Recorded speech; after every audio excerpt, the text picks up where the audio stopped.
Duše anielov s povolením a v mene anielov. Nádherný a tajúplný názov novej knihy, ktorá by mala uzrieť svetlo sveta koncom novembra tohto roka, presne 23.11.2013. Jej autorom je Jan Koller, sympatický mladý muž, ktorý sa venuje anielským energiám a širokému spektru vesmíru a samotnej planéte Zem. Koncom novembra tohto roka vyjde tvoja prvá kniha Duše anielov s povolením a v mene anielov. Už samotný názov napovedá, že to nebude bežná kniha s bežnou tematikou. Prečo si sa rozhodol napísať knihu práve z tejto oblasti, z oblasti duchovná, duše a anielov? Táto kniha mi bola, alebo respektíve názov tejto knihy mi bol nadiktovaný najvyšším anielom, nakoľko sú informácie bežne dostať v knihkupectvách o anielskej téme. A preto sme sa rozhodli napísať túto knihu s názvom Duša anielov s povolením a v mene anielov, aby sa ľudia dočítali a dozvedeli tú pravú podstatu existencie anielskej ríše a takisto fungovania anielov tu na zemi a takisto anielov strážnych. Na poltoch knihkupectiev je aj v dnešnej dobe množstvo knižných titulov, ktorých autori sa snažia čitateľom túto tematiku viac či menej úspešne priblížiť. Čím sa bude táto tvoja knižka od tých ostatných kníh odlišovať? Tak ako som odpovedal v predchádzajúcej odpovedi, existuje mnoho titulov, mnoho autorov na podobnú tematiku, avšak kniha Duša anielov bude výnimočná v tom, že nastane samotné spojenie energetické, samotné spojenie s dušou daného človeka priamo s tou knihou a takisto s jeho anielom strážnym. Bude to bežná kniha? Myslím napríklad formou čítania, čiže či sa bude dať čítať tak ako ostatné knižky. To znamená, že otvorím na prvej strane a čítam postupne až po poslednú. Čiže ako správne bude treba túto knižku čítať? Táto kniha je písaná metodicky, to znamená, určite sa nebude čítať od prvej strany po poslednú, to je ako bežné iné knižky podobnou tematikou, ale táto kniha sa bude čítať tam, ako si ju človek otvorí, to znamená tam, ako ho otvorí jeho vlastná duša. Mohol by si túto knižku v stručnosti priblížiť, čiže o čom bude, čo sa v nej nachádza, čo v nej bude, o čom sa dozvieme a prípadne, či bude pre každého táto knižka určená, či ju každý teda čitateľ alebo každý záujemca bude môcť mať vo svojej knižnici. Ako som spomínal, táto kniha je písaná metodicky a je diktovaná samotným najvyšším anielom, ako aj inými bytostiami samotného vesmíru. Dozviete sa v nej veľmi veľa zaujímavých informácií, takisto bude písaná, respektíve je písaná 4 generácie dopredu, čo znamená, že je to obrovský prospech pre samotnú existenciu samotného ľudstva. Táto kniha nebude bežne dostať v knihkupectvách alebo verejne iných obchodoch alebo ezoterických predajniach. Táto kniha bude dostateľná iba cez stránku www.bhov.sk alebo cez facebookovú stránku. Už samotný názov knižky je zaujímavý, Duše anielov. Minimálne z toho dôvodu, že anieli predsa dušu nemajú, majú len ľudia. S touto otázkou sa stretávam veľmi často, či už osobne s klientami alebo s priateľmi na Facebooku. Samozrejme, anieli nemajú dušu, nakoľko človek tú dušu má. Preto to tajomstvo v tej knihe znie: tá kniha sa bude spájať priamo s dušou daného jedinca skrz aniela strážneho a opačne priamo s tou knihou, kde si ten daný jedinec otvorí tú knihu a začne čítať. Píšeš túto knižku sám, alebo ako sa na nej podieľajú samotní anieli? Zaujímavá otázka. Tak ako som spomínal, najvyšší aniel samotného vesmíru alebo celej anielskej ríše mi ju diktuje sám. Nakoľko sú to veľmi vzácne informácie, veľakrát sa mi stáva, že určitú kapitolu napíšem a potom ju prehodnocujem, potom si ju čítam ešte raz a dospejeme k záveru, že tieto informácie ešte nie sú adekvátne pre ľudstvo, tak meníme program, meníme samotný systém a snažíme sa to tlmočiť, respektíve snažím sa to tlmočiť tak, aby to každý jeden človek alebo respektíve jedinec pochopil, ale ide o to, aby to pochopila hlavne v prvom rade duša. Takisto spolupracujú v tom aj, by som povedal, alebo dovolím si povedať, tí nižší anieli, väčšinou sú to cherubíni a takisto najvyšší anieli, takisto sú to serafíni. Ako vieš všetkú svoju prácu skĺbiť? Nevenuješ sa totiž to len písaniu tejto knihy, ale máš aj svojich klientov, ktorým pomáhaš, takisto mávaš kurzy a semináre, píšeš články a takisto si vlastne profesionálny master. Kedy stíhaš túto knižku písať? Milo sa musím pousmiať, pretože snažím sa túto knihu písať čo v najkračšom čase, pretože čoskoro už je samotné vydanie.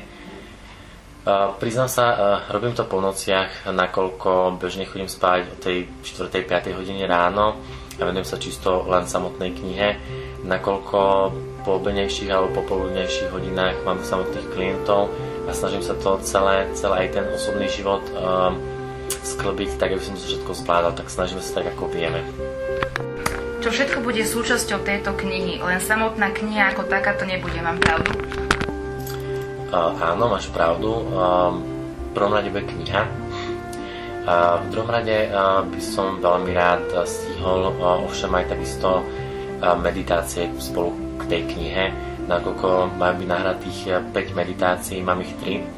Jednu mám spísanú, ešte jednu musím dať dokopy. Takže meditácie by mali byť súčasťou knihy Duša anielov s povolením a v mene anielov. A pripravuje sa takisto je to tajomstvo, ktoré bude súčasťou knihy a to momentálne nemôžem prezradiť. To znamená, že aj samotní čitatelia tejto knižky potom budú môcť sami meditovať? Určite áno. Budem sa snažiť tie meditácie do toho termínu zvládnuť a dať dokopy, nakoľko mám veľmi veľa povinností, či už súkromných alebo pracovných. Nebudú to meditácie astrálneho pôvodu, budú to meditácie, kedy ten daný človek bude počúvať tú meditáciu, odporúčam v sluchatkách a človek to musí pocítiť a zažiť sám, pretože sú to neopísateľne nádherné energie. Ako samotná kniha a jej názov, tak je zaujímavý aj dátum jej vydania a krstu. Prečo práve dátum tvojich narodení 23. november? Áno, 23. november je môj dátum narodenia. Tento termín vydania knihy som nevyberal ja, nakoľko mi to nebolo povolené. Vyberal to najvyšší aniel.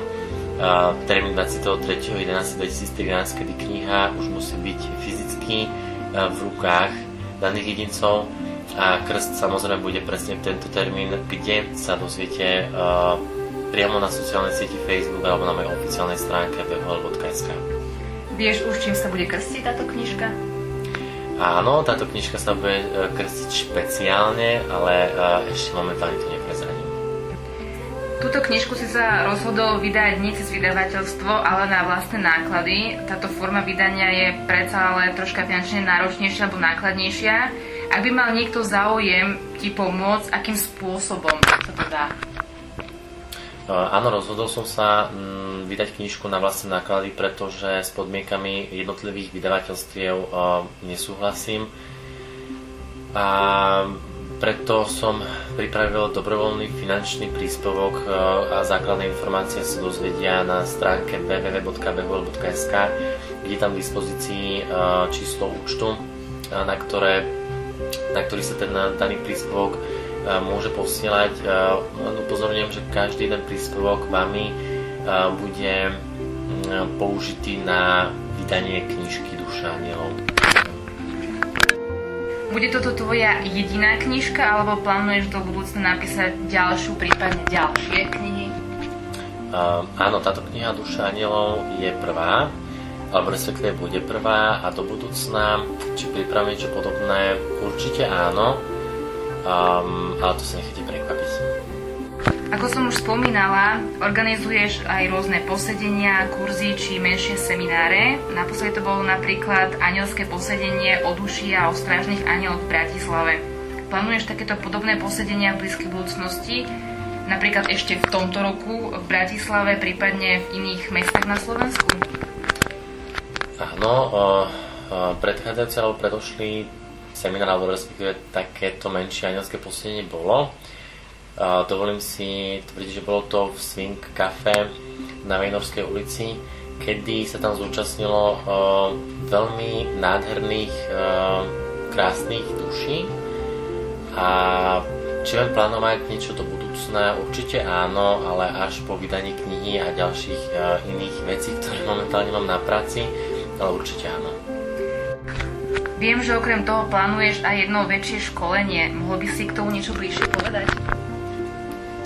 Áno, plánujem jedno veľké, bol by som povedal jedno obrovské školenie, ktoré sa uskutoční na budúci rok 2014. Nakoľko tento rok to nestíham, bude to školenie, ktoré budem trvať maximálne 3 dni, minimálne 2, pretože bude to školenie, ktoré bude obsahovať kvanta silných informácií a je to jeden systém, ktorý pripravujeme, ktorý robí zázraky a s ktorým si človek pomôže sám.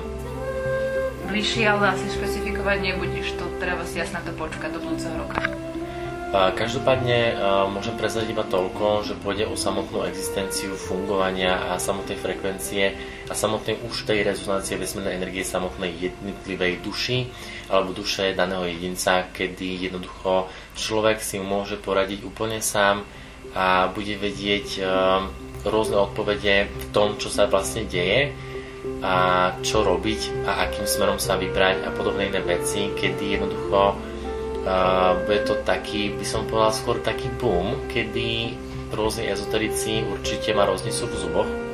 To poviem úprimne, pretože je to systém, kedy človek príde sám na svoje.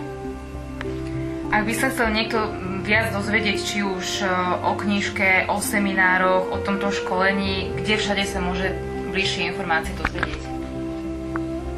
Každopádne snažím sa aktualizovať moju oficiálnu stránku www.sk čo najčastejšie, ale nakoľko mám toho veľmi veľa, väčšinou rôzne informácie typu tých seminárov a rôznych akcií píšem na sociálnu sieť Facebook, kdežto priamy kontakt na mňa nájdete na www.sk, kdežto snažím sa dodávať aj tam, ale úprimne nestíham, takže väčšinou takéto akcie alebo takéto semináre, školenia kurzy a podobné veci určite nájdete na sociálnej sieti momentálne.